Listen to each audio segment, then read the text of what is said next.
तैयारी कैसे होती है।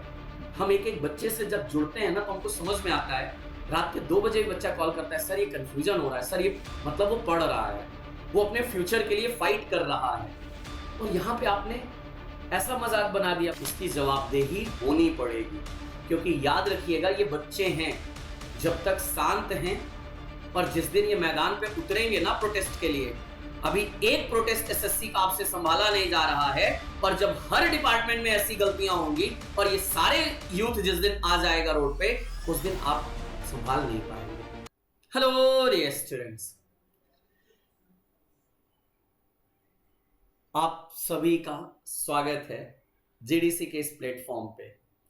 बट आज मैं उतना एक्साइटमेंट के साथ, उतनी खुशी के साथ, या मैं कहूं वो एनर्जी के साथ मैं आप लोगों से थोड़ी सी अपनी बातें रखने में असमर्थ हूं, क्योंकि अभी जब प्रॉपर एनालिसिस हमने आपके साथ मेमोरी बेस्ड क्वेश्चन कराया, बच्चों ने बोला था कि सर लगभग सभी क्वेश्चन फार्माकोलॉजी से आए, लेकिन मुझे फिर भी थोड़ा सा डाउट लग रहा था कि शायद एक आध सेक्शन ऐसा होगा कि जहां पे आपको कुछ क्वेश्चन इधर उधर से मिलजुल के आए होंगे।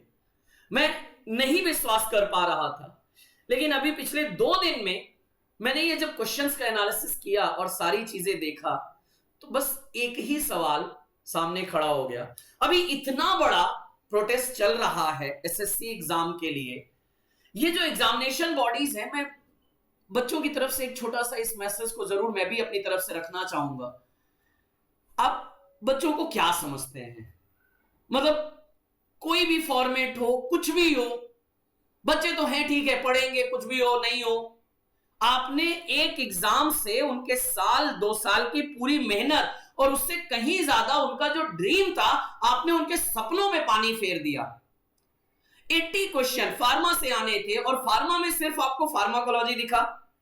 ये एमसीआरई की कंडक्टिंग बॉडीज को मैं खुद पर्सनली इस चीज को मेल भी जरूर मैं डालूंगा, लेकिन मैं एक चीज जरूर इस चीज के बच्चों की तरफ से एक बात कहना चाहूंगा कि क्या जब आप पेपर सेट करते हैं, पेपर बनाते हैं, तो आपका कोई रिव्यू टीम नहीं होती?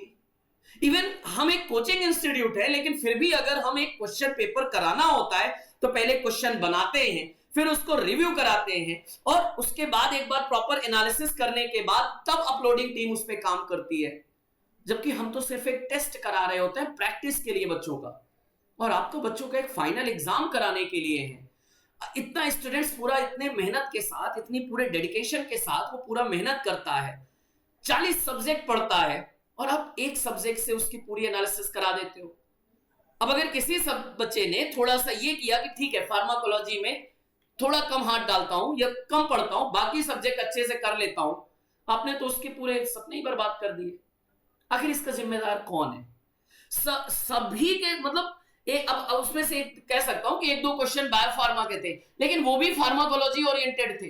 केस स्टडी, आप डिप्लोमा लेवल का एग्जाम, क्योंकि यहां पे डी फार्मा स्टूडेंट भी एलिजिबल है, और डी फार्मा स्टूडेंट एलिजिबल है, बैचलर स्टूडेंट एलिजिबल है, और उनसे आप एक्सपेक्ट कर रहे हो केस स्टडी, और वो भी 1-2 नहीं, 20 से 22 क्वेश्चन केस स्टडी।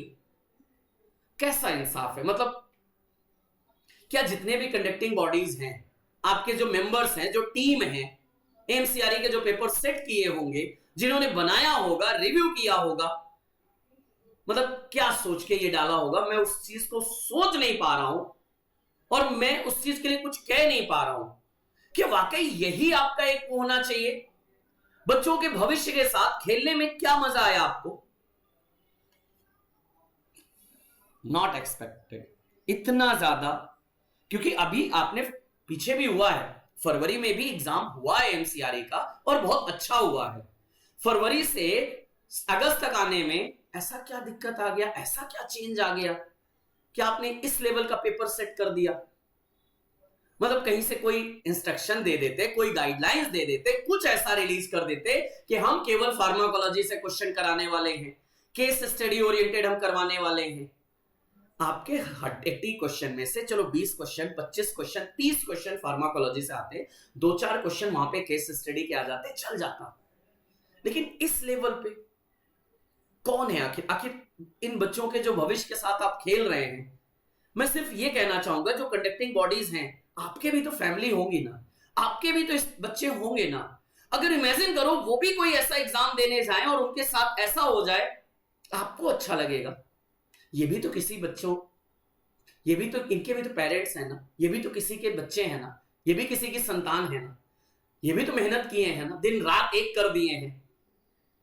तैयारी कैसे होती है, हम एक एक बच्चे से जब जुड़ते हैं ना तो हमको समझ में आता है। रात के 2 बजे भी बच्चा कॉल करता है, सर ये कंफ्यूजन हो रहा है, सर ये मतलब वो पढ़ रहा है, वो अपने फ्यूचर के लिए फाइट कर रहा है, और यहां पे आपने ऐसा मजाक बना दिया। इसकी जवाबदेही होनी पड़ेगी, क्योंकि याद रखिएगा ये बच्चे हैं, जब तक शांत हैं, और जिस दिन ये मैदान पे उतरेंगे ना प्रोटेस्ट के लिए, अभी एक प्रोटेस्ट एसएससी का आपसे संभाला नहीं जा रहा है, और जब हर डिपार्टमेंट में ऐसी गलतियां होंगी और ये सारे यूथ जिस दिन आ जाएगा रोड पे, उस दिन आप संभाल नहीं पाएंगे।